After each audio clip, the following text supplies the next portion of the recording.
The Avro Lancaster Bomber is one of the most iconic British Second World War aircraft. When I was a child, I'd be captivated by seeing it flying past as part of the Battle of Britain Memorial flight at air shows flanked by Hurricanes and Spitfires. It's an awe-inspiring beast that for so many people represents victory over the face of evil. It's had an incredibly important role in the latter part of the Second World War with the strategic bombing offences over Europe and in particular Germany. However, today we look at the incredibly sad story of one of these aircraft that tragically crashed in the Peak District in England on a seemingly harmless training mission towards the end of the Second World War and a few days after the Germans surrendered. Today we look at the tragic story of Lancaster Bomber KB993. Remember to support our channel, please make sure to subscribe. The Lancaster Bomber is most probably the most famous Allied bomber of the Second World War, and it had a rather important service history and role within the Second World War as a conflict. It was developed by Avro, who previously had worked on other bombers such as the Manchester, which was rather unsuccessful. The first prototype Lancaster flew in January 1941 and utilised a converted Manchester airframe. Modifications took place on this early prototype, such as replacing the engines on board, and the first production Lancaster was flown in October 1941, with the 1st RAF Squadron, number 44, being the first to be fully equipped with the aircraft in March to April 1942. It was powered by 4 Rolls-Royce Merlin engines and had a large wingspan of 102 feet, being almost 70 feet long as well. On board the aircraft was a basic crew of 7, including the pilot, co-pilot, bombardier, navigator, radio operator and gunners. Its max speed was around 280 miles per hour and it could operate at a height of 24,500 feet. It could also carry a bombing load of around 14,000 pounds to a range of 1,660 miles. 7,377 Lancasters were produced during the Second World War, and almost all were committed to working as nighttime strategic bombers when the Allies would conduct their bombing raids on German cities. For these missions, the plane's spacious bomb bay would carry a mixed load of high explosive bombs, high blast bombs and also incendiaries to cause chaos down below on the German towns. Throughout July 1943, the Lancasters operated in huge numbers, participating in the round-the-clock raids on the industrial cities of Hamburg, for example, bringing the city to its knees and destroying many factories which were imperative for the German war effort. Another famous mission performed by the Lancasters was between the 16th and 17th of May 1943, called Operation Chastise, or the Dambusters Raid. The Lancaster was selected to destroy the dams of the Ruhr Valley, and this was carried out by 617 Squadron in modified Mark IIIs, carrying special drum-shaped bouncing bombs, which had been designed by famous engineer Barnes Wallis. Further modifications were made to Lancasters to equip them with either larger payloads, such as being able to drop the 12,000-pound Tallboy bomb, and also a small number could deploy the 22,000-pound Grand Slam bomb, the heaviest conventional bomb used in the whole conflict. They were even used during Operation Manna to drop food in a huge humanitarian effort to provide the starving people of Holland with food, which was a huge success. Overall, the Lancaster conducted a total of 156,000 sorties and dropped an incredible amount of bombs between 1942 and 1945. Many were lost in action, yet it had a fearsome reputation, with Adolf Galland, a commander in the Luftwaffe, regarding it as the best night bomber of the war, whilst Bomber Harris, head of the RAF's Bomber Command, considered it to be a shining sword. However, following the German surrender in early May 1945, most of the Lancasters would be grounded, but one which was conducting a routine training mission shortly after the surrender would tragically crash in the Peak District in England, becoming one of the first post-World War II air crashes, 10 days after hostilities in Europe seemingly came to an end.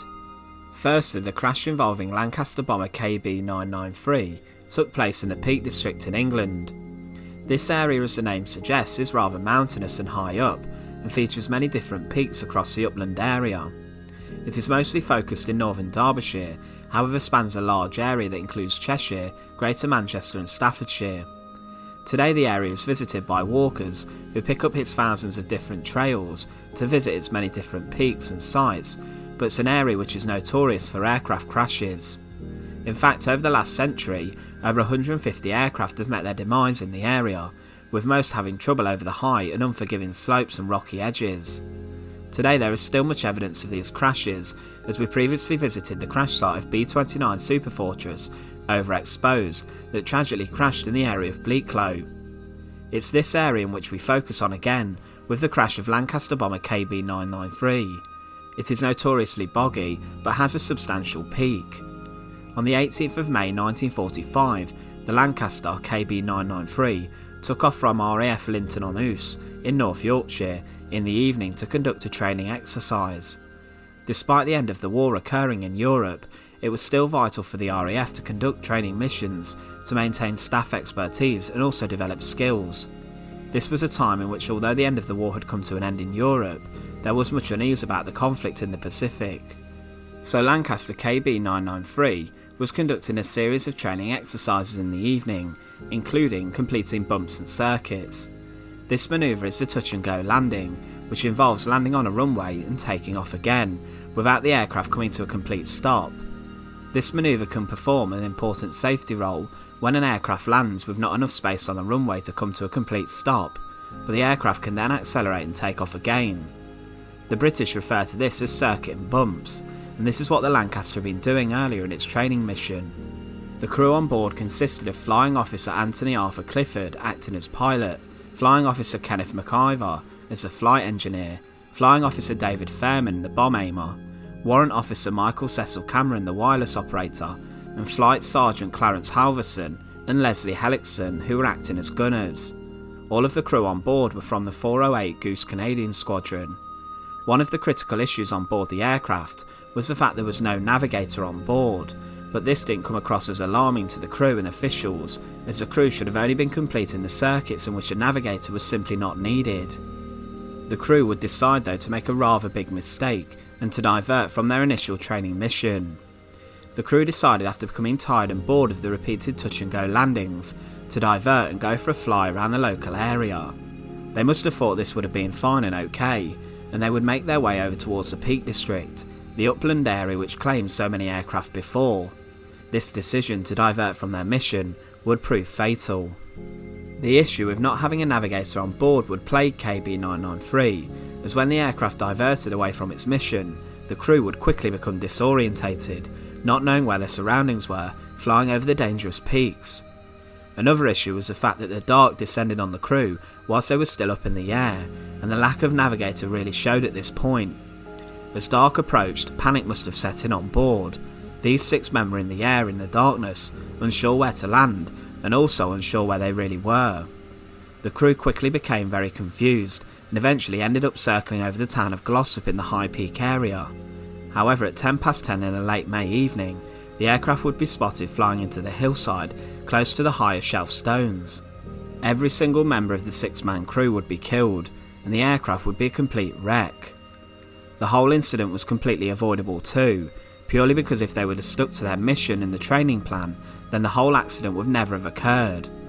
The whole affair is made even sadder with the fact that it was only 10 days after the Second World War came to an end in Europe, and 27 days after the crash, the 408 Goose Squadron would return home to Canada. The demise of Lancaster Bomber KB993 is an incredibly sad yet unnecessary story in which 6 men lost their lives when they really shouldn't have. It serves today as a case which highlights the importance of not diverting from the training schedule, and also shows how dangerous aircraft can be. Today very little remains of the aircraft's wreckage, but a memorial plaque stands close to the crash site. The crew of KB993 were all buried next to each other in the Canadian sector of Brookwood Military Cemetery near to London. Once again, thanks for watching. To support our channel, please make sure to subscribe, and once again, thank you so much for watching.